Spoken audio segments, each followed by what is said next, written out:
할렐루야. 오늘도 이 새벽에 주님의 말씀 앞에 나온 여러분 한 사람 한 사람을 예수님의 이름으로 축복합니다. 오늘 우리가 함께 묵상할 말씀은 출애굽기 19장 말씀입니다. 출애굽기 19장 24절에서 25절 말씀인데 말씀 봉독은 16절에서 24절까지만 제가 하도록 하겠습니다. 셋째 날 아침에 우레와 번개와 빽빽한 구름이 산 위에 있고 나팔 소리가 매우 크게 들리니 진중에 있는 모든 백성이 다 떨더라. 모세가 하나님을 맞으려고 백성을 거느리고 진에서 나오매 그들이 산 기슭에 서 있는데 시내산에 연기가 자욱하니 여호와께서 불 가운데서 거기 강림하심이라. 그 연기가 온기가마 연기같이 떠오르고 온 산이 크게 진동하며 나팔 소리가 점점 커질 때에 모세가 말한즉 하나님이 음성으로 대답하시더라. 여호와께서 시내산 곧 그 산 꼭대기에 강림하시고 모세를 그리로 부르시니 모세가 올라가매 여호와께서 모세에게 이르시되 내려가서 백성을 경고하라. 백성이 밀고 들어와 나 여호와에게로 와서 보려고 하다가 많이 죽을까 하노라. 또 여호와에게 가까이 하는 제사장들에게 그 몸을 성결히 하게 하라. 나 여호와가 그들을 칠까 하노라. 모세가 여호와께 아뢰되 주께서 우리에게 명령하여 이르시기를 산 주위에 경계를 세워 산을 거룩하게 하라 하셨사온즉 백성이 시내산에 오르지 못하리이다. 여호와께서 그에게 이르시되 가라. 너는 내려가서 아론과 함께 올라오고 제사장들과 백성에게는 경계를 넘어 나 여호와에게로 올라오지 못하게 하라. 내가 그들을 칠까 하노라. 아멘. 오늘 우리에게 주신 말씀을 위해서 잠시 기도하도록 하겠습니다. 사랑의 하나님 감사합니다. 오늘도 우리의 생명을 연장시켜 주시고 주님의 말씀으로 하루를 시작하게 하심에 감사를 드립니다. 하나님, 우리는 우리의 죄로 인해서 주님 앞에 나아갈 수 없었던, 정말 주님과 우리 사이에는 경계선이 있어서 결코 가까이 갈 수 없었던 존재였음을 고백합니다. 하지만 예수 그리스도께서 십자가에서 흘리신 보혈로 우리의 죄를 사하시고 그 경계선이 사라지고 이제는 주님의 그 임재 앞에 나아가 주님께 기도하며 주님과 친밀한 교제를 나눌 수 있는 그 은혜를 허락하심에 감사를 드립니다.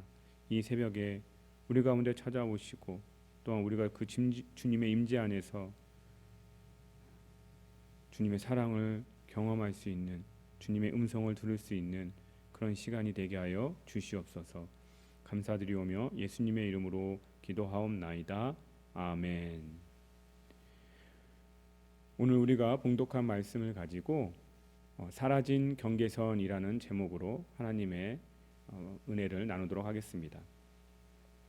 여러분은 이슬람을 신봉하는 무슬림과 대화를 나눠본 적이 있으신지요? 저는 신앙생활을 해오면서 무슬림들과 교제를 하고 또 그들을 전도할 수 있는 기회를 여러 번 가져봤습니다. 제가 단기 선교로 중동의 이란과 예멘이라는 나라를 가서 무슬림들에게 전도를 해본 적이 있고요. 또 한국에서 신촌 그 대학가에서 캠퍼스 사역을 할 때 우리 청년들을 섬길 때 중동 국가에서, 무슬림 국가에서 유학을 온 그 무슬림 학생들과 또 교제하면서 그들을 전도해 본 경험이 있습니다. 그들이 믿는 알라, 그들도 하나님이라고 하죠.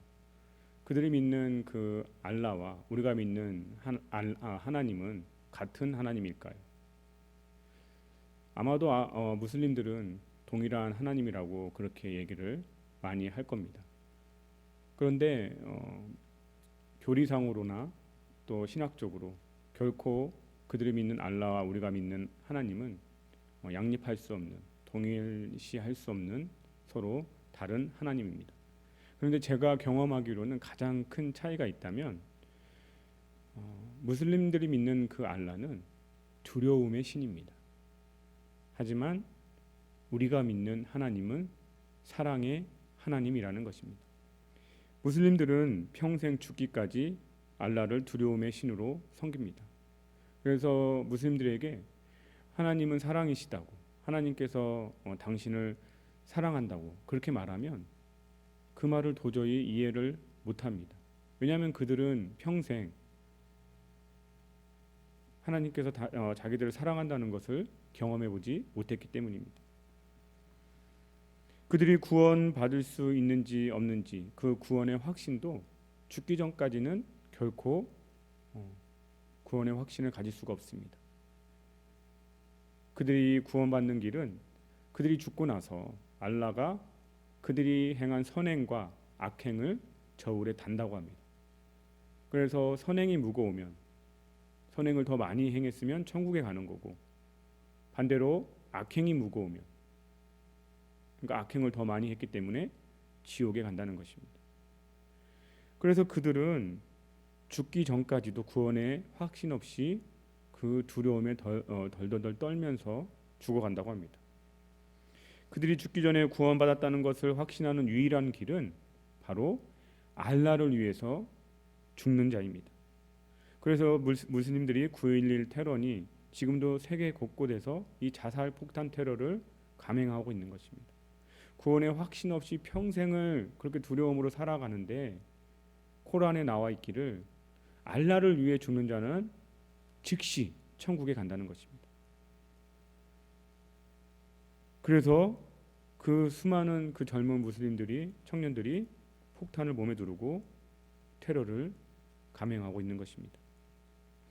사랑하는 성도 여러분, 지금 우리는 예수 그리스도께서 흘리신 보혈로 하나님을 얼마나 자유롭게 찬양하며 그분의 임재 앞에 나아가며 기도하고 주님의 사랑을 경험하고 있는지요. 하지만 지금 우리가 누리는 이 은혜를 만약에 우리가 구약 시대에 살았다면 동일하게 누릴 수 있었을까요? 아닙니다. 우리는 우리의 죄로 인해 결코 하나님 앞에 가까이 갈 수도, 그리고 그분의 임재와 사랑을 마음껏 누릴 수도 없는 존재였습니다. 오늘 본문에서도 인간의 죄로 인해 결코 가까이 나갈 수도 가까워질 수도 없는 하나님과 이스라엘 백성들 사이의 그 경계를 우리는 확인할 수가 있는 것입니다.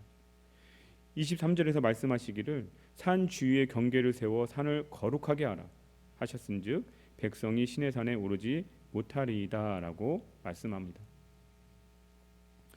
사실 오늘 본문은 하나님과 이스라엘 백성들 사이에 그 역사적인 만남이 이루어지는 장면입니다. 지금까지 모세를 통해 대언하시고 그리고 여러 선지자를 통해 말씀하셨던 하나님께서 이제는 자신의 임재를 직접 이스라엘 백성들에게 보이시고 또 직접 말씀하기 위해서 하늘에서 신의 산에 강림하는 그 역사적인 장면입니다. 그동안 하나님께서 이스라엘 백성들에게 베푸셨던 그 모든 은혜와 기적은 정말 오늘 이 역사적인 만남을 위해서였다라고 말할 수 있을 정도로 그렇게 하나님께서는 이스라엘 백성들에게 오늘 찾아오시는 것입니다. 그런데 오늘 여러분 오늘 본문의 그 분위기가 어떠합니까? 하나님과 이스라엘 백성들의 만남이 이루어지는 이 장면을 봤을 때 정말 기쁘고 가슴이 벅차고 사랑의 만남으로 느껴지시나요? 아니면 서로가 뭔가 조심하고 두려워하고 마음이 편하지 않은 분위기인가요? 오늘 본문에 사용된 용어들을 보면 우리가 알 수 있습니다. 16절에 백성이 다 떨더라. 18절에 온 산이 크게 진동하며 21절에 경고하라 많이 죽을까 하노라. 22절에 여호와가 그들을 칠까 하노라. 23절에 경계를 세워 백성이 신의 산에 오르지 못하게 하라. 24절에 내가 그들을 칠까 하노라. 보십시오. 이 용어들에서 지금 어떠한 분위기가 느껴지시나요? 하나님과 이스라엘 백성들 모두 서로 가까이 하기에는 너무 먼 당신처럼 서로 조심하고 두려워하고 멀리서 바라봐야 하는 그런 관계로 묘사되고 있습니다. 왜 그럴까요? 하나님과 이스라엘 백성 사이에 결코 쉽게 건널 수 없는 경계선이 있다는 것입니다. 그것은 바로 우리의 죄인 것이죠. 오늘 본문은 무슬림들이 알라를 그렇게 두려워하듯이 우리도 하나님 앞에서 두려움으로 떨 수밖에 없는 존재였음을 여실히 보여줍니다. 우리의 죄로 인해 우리는 결코 주님 앞에 나아갈 수 없는 존재였습니다. 21절에서 하나님께서 말씀하시기를 경고하라 백성이 밀고 들어와 나 여호와에게로 와서 보려고 하다가 많이 죽을까 하노라라고 합니다. 여기서 밀고 들어오다. 사람들이 막 여호와 임재를 보려고 밀고 나오는 것이죠. 그 이 밀고 들어오다는 말의 원래 의미가 헐다 무너뜨리다입니다. 그러니까 하나님께서 시내산 밑에 경계를 정해 주셨는데 그 경계를 무너뜨리면 백성들이 죽는다는 것입니다. 죄인된 우리가 하나님의 임재를 경험하는 순간 우리는 죽을 수밖에 없는 존재였습니다. 이사야서 6장에서도 이사야 선지자가 환상 중에 하늘 보좌에 앉으신 그 거룩하신 주님의 환상을 봅니다.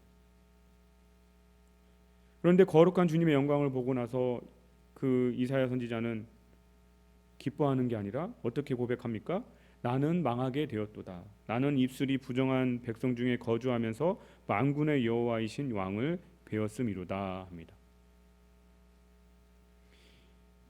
이스라엘 백성들은 자신들이 섬기는 그 하나님의 임재를 갈망했습니다. 그래서 어떻게든 그 임재를 조금이라도 보기를 원했습니다. 하지만 죄인된 인간은 결코 하나님의 임재에 그 가까이에 갈 수 없었던 것입니다. 22절 24절에서 연거푸 하나님은 그들을 가까이 오지 못하게 합니다.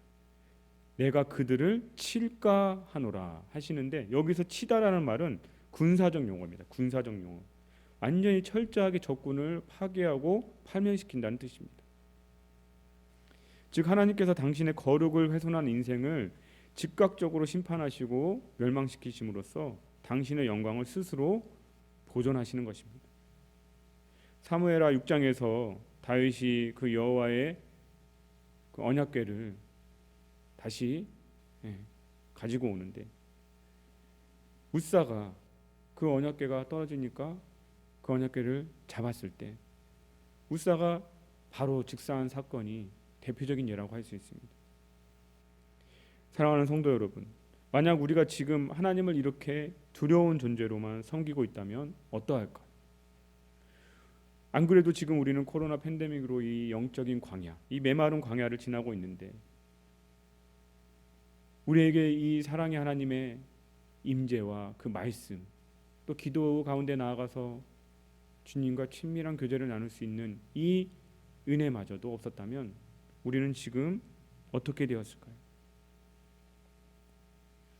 예수님께서 십자가에서 흘리신 보혈로 인해 우리와 하나님 사이에 있었던 그 경계선은 이제 사라졌습니다. 23절에서 산 주위에 경계를 세워 죄인들이 올라오지 못하게 함으로써 자신의 그 거룩함을 지키셨던 하나님께서 이제는 친히 예수 그리스도를 십자가에 내어주심으로 우리와 하나님 사이에 막혔던 그 담을 허무신 것입니다. 예수님께서 십자가에서 숨을 거두시자 성전의 휘장이 위에서 아래로 찢어졌다고 복음서들은 기록하고 있습니다. 또한 히브리서 10장 19절에서 말씀하시기를 그러므로 형제들아 우리가 예수의 피를 힘입어 성소에 들어갈 담력을 얻었나니 그 길은 우리를 위하여 휘장 가운데로 열어놓으신 새로운 살 길이요 휘장은 곧 그의 육체니라 라고 말씀합니다. 예수님께서 십자가에서 자신의 살과 피를 내어주심으로 하나님과 우리 사이에 막혔던 그 경계선은 사라지고 이제 우리가 그 주님의 임재 가운데로 담대하게 나아갈 수가 있게 된 것입니다. 이러한 큰 은혜를 누리는 우리에게 이제는 더 큰 책임이 있는데 그것은 바로 우리가 하나님께서 허락하신 그 은혜의 살길, 주님의 임재 앞으로 날마다 나아가야 한다는 것입니다. 우리가 그 임재를 경험할 때 그 하나님의 사랑을 주위의 영혼들에게 전할 수 있기 때문입니다. 이 새벽에 주님의 사랑과 은혜를 충만히 누림으로 또한 그 사랑을 팬데믹으로 고생하고 힘들어하는 주위의 영혼들에게 전하는 우리 모두가 되기를 소망합니다. 오늘 우리에게 주신 말씀을 붙잡고 기도하도록 하겠습니다. 우리는 정말 주님 앞에 결코 나아갈 수 없는 존재였습니다. 우리의 죄로 인해 주님 앞에 서기를 두려워하고 떨고 죽을까 걱정해야 할 존재였습니다. 하지만 하나님께서 예수 그리스도의 십자가의 보혈로 우리의 죄를 용서하시고 주님의 임재 앞에 담대하게 나아갈 수 있는 길을 열어 주셨습니다.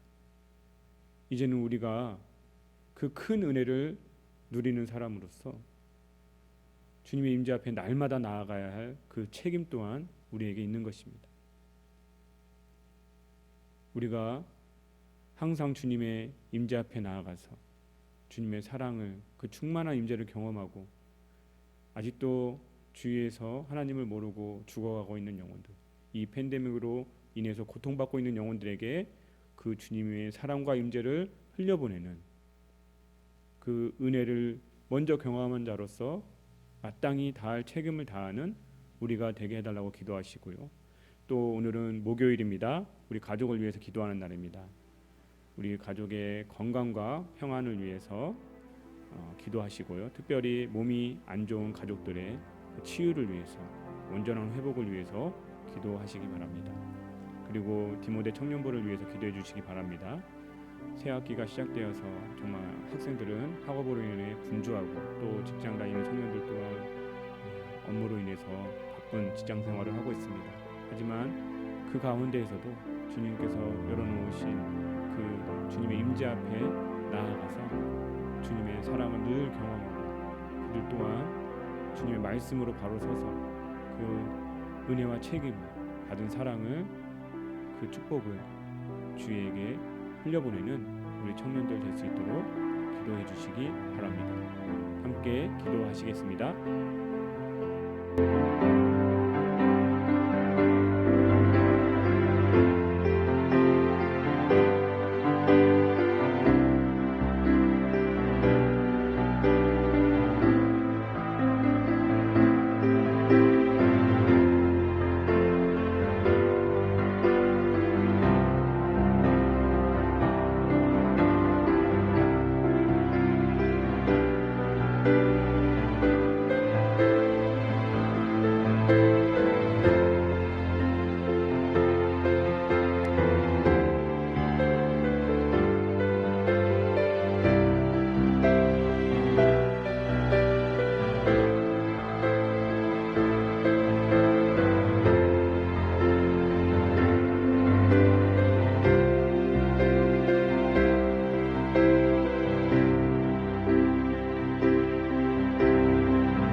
감사합니다.